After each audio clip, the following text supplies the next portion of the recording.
Welcome to Homestead Corner. I have had a ton of questions about bug out bags lately, so I thought I would go over it today and we can discuss what goes in the pack, types of things you need, and things like that.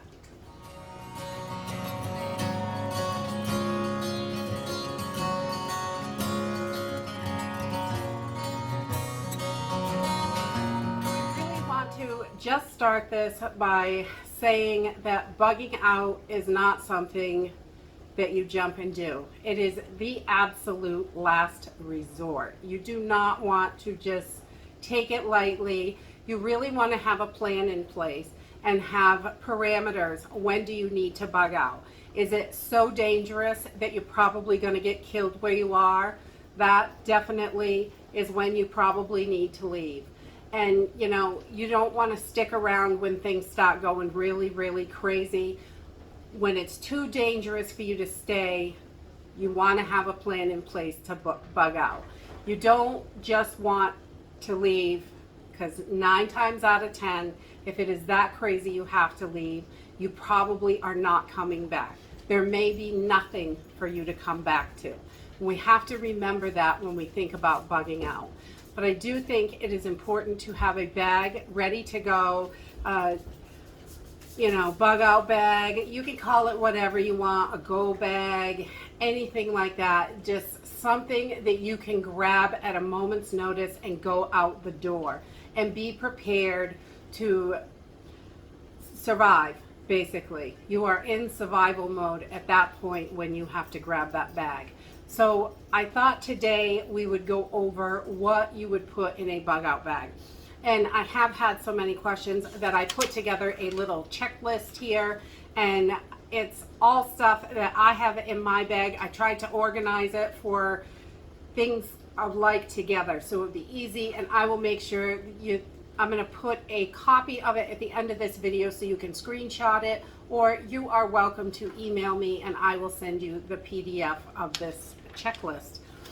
So the first thing on the list, and is something you absolutely have to have, is water. You want to make sure you have at least a minimum of 32 ounces of water. I have 2 of these bottles, there's one on the other side, in my bag, and I swap those out. We go through our bag about every 6 months just to make sure. We might upgrade things, we change out our clothing depending on the seasons. I mean, you might have to have heavy winter gear for the winter and much cooler stuff for the summer. You don't want to run out in 100-degree weather with just thermal clothes and heavy duty stuff to stay warm with. You will definitely not fare well out there. So I think it's important to go in every 6 months and change stuff out, go through it, make sure everything is in working order, everything is still good, expiration dates, and you didn't forget something, because we all forget stuff. It's okay, it happens. So, and each person in the house has a bag, and everybody may have a little bit something different.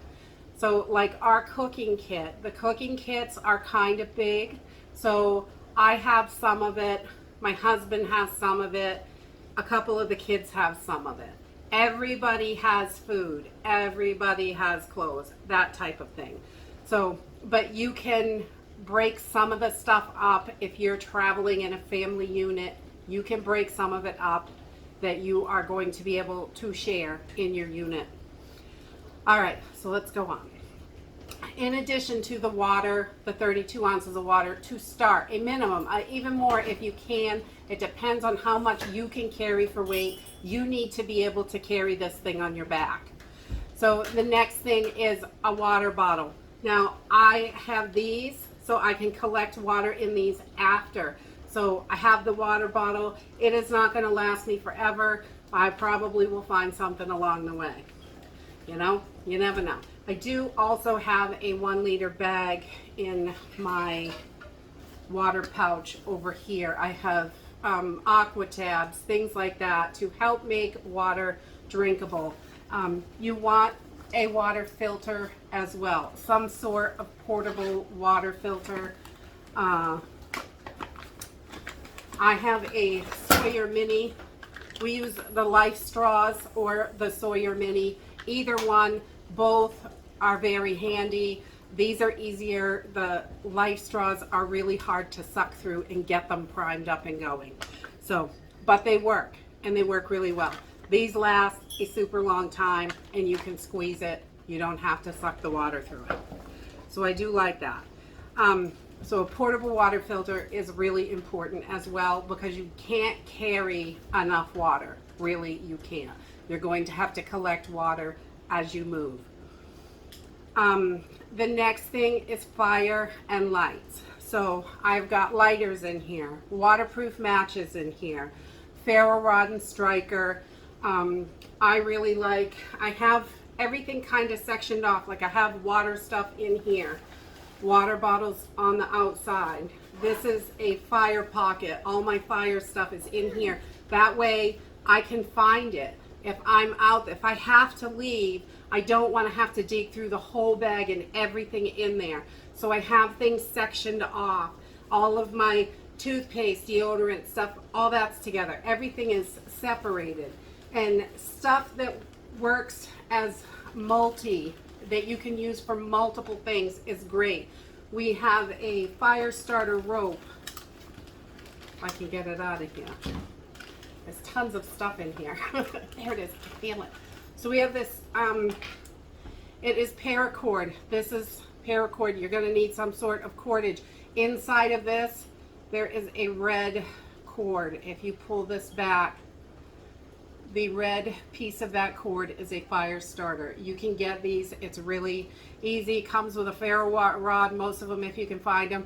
And I will link some of my favorite things down in the description box if you're looking for any of these things.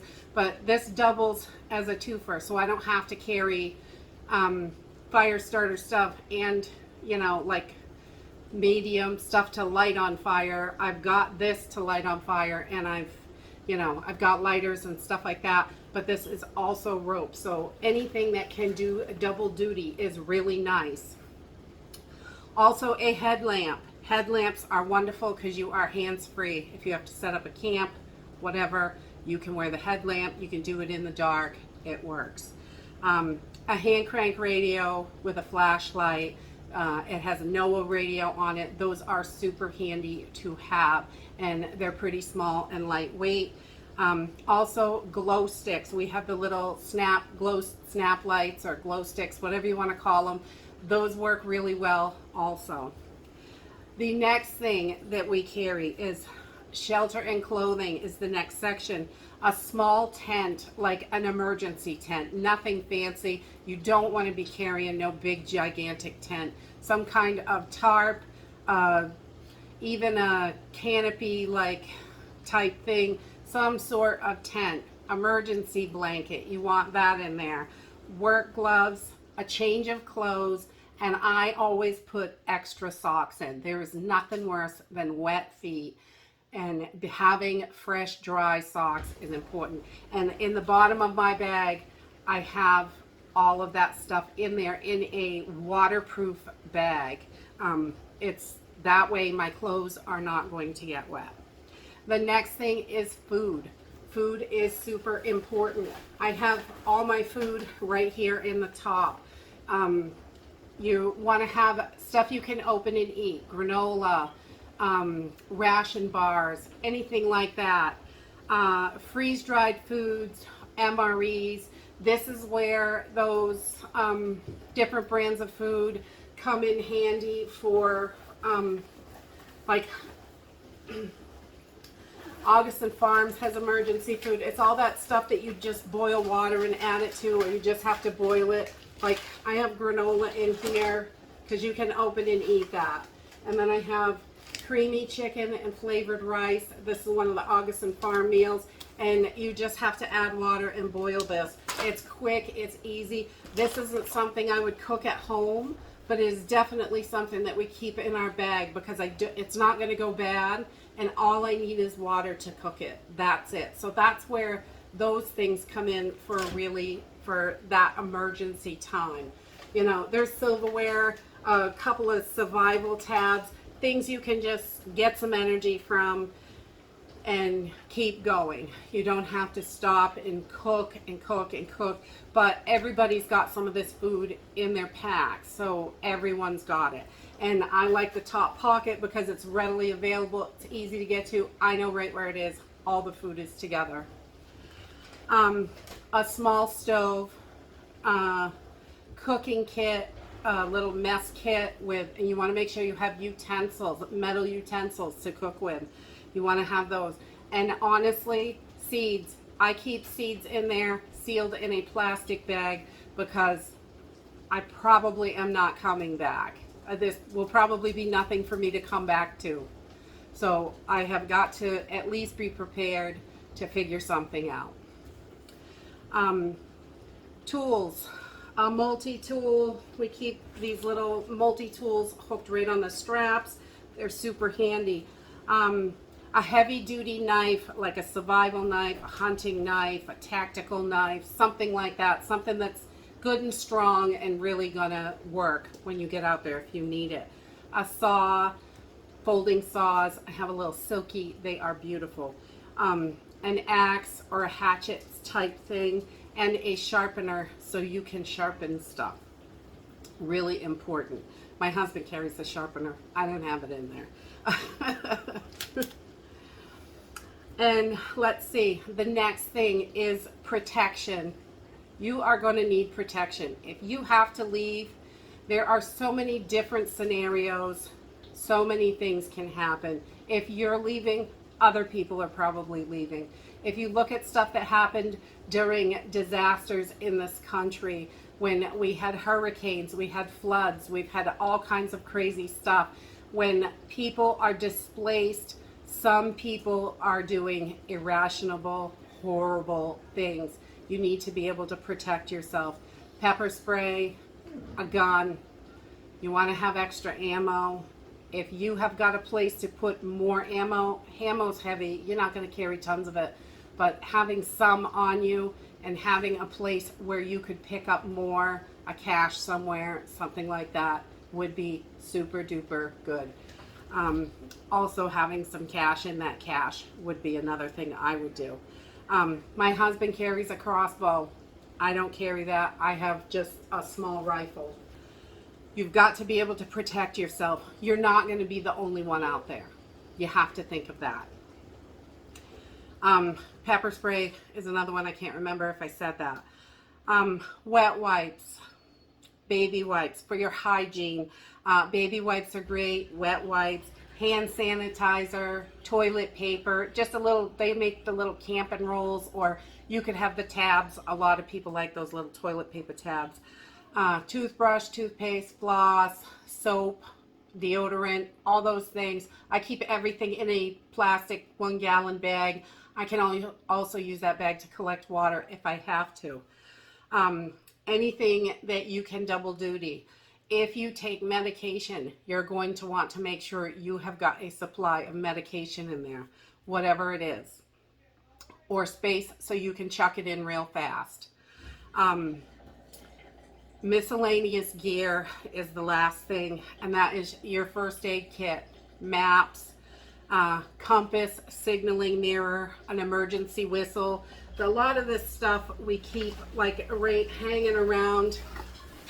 We've got stuff all over this little pack. You can see there's an emergency whistle down here, a two-way radio. These are great if you're traveling as a group. A two-way radio is wonderful. There's a lot of stuff you can put in your bag, but you have to remember as you're putting it together, you have to carry it. And if you're on foot, it is heavy. So it's definitely something I would practice with it. Definitely, if this is something that you're going to put together. Also in there, duct tape, the paracord, I have the fire starter, so it's a double duty. Garbage bags, super handy. A dust mask, bandana, something like that. A contact list. In my clothes pouch, because it is a waterproof bag, I keep my contact list, relatives, people that are important. phone numbers. I may not be able to think of someone's phone number or how to contact them. So I have that information, addresses of places that I need, personal information, ID, things like that, anything like that. Also, if you have children, your children's information in there, any kind of medical stuff, you want to keep that medical info, and always cash and coins. I think, no, that's not the right, that's a knife. Wrong side. But over here, these bags have tons of pockets, and you can use any bag that you're comfortable with. It can be anything, but small bills for your cash, like 1s and 5s, you know, small stuff, coins. You want to make sure you got coins, things like that. You don't, those little things, if you have to get something, you can. You've got a little bit of money, you might be able to trade something. Who knows the situation? If you're packing a bag for a flood or hurricane or many different things, you know, if a war broke out, I mean, those are things that we have to actually think about nowadays. So being prepared for different situations. So if you are going to be putting together a bug out bag, there's definitely thousands of options to put in there, but the biggest thing is remembering you have got to carry this bag. There are so many different ways you can go for this, and I will put a picture of this bug out bag checklist here in the video, so you can do a screenshot or print it out or whatever, so you have it and you have access to it. You can add to it, remove stuff from it. All of these things I think are super important, and you know, make sure you have what you need in case of an emergency. Hopefully you never ever have to use that bag. That is my hope. I hope I never have to use any of this stuff. I want to keep it in the bag and I want it to be there forever. But in case of emergency, it's there. Also, your plan. If you're bugging out, get that plan together and know where you're going. Don't just go flying off into the woods. That is a disaster waiting to happen. Everybody else is going to be doing that. You won't be alone out there, and it's going to be super dangerous. It totally would be. So have a plan, figure out how you're going to go about this, and write your plan down. Put it in those emergency papers in a waterproof bag, whatever, so you have all your stuff safely. If it rains, those items won't get destroyed. And that's it for today. If you like this video, give me a thumbs up, subscribe. I'll see you in the next video. Bye.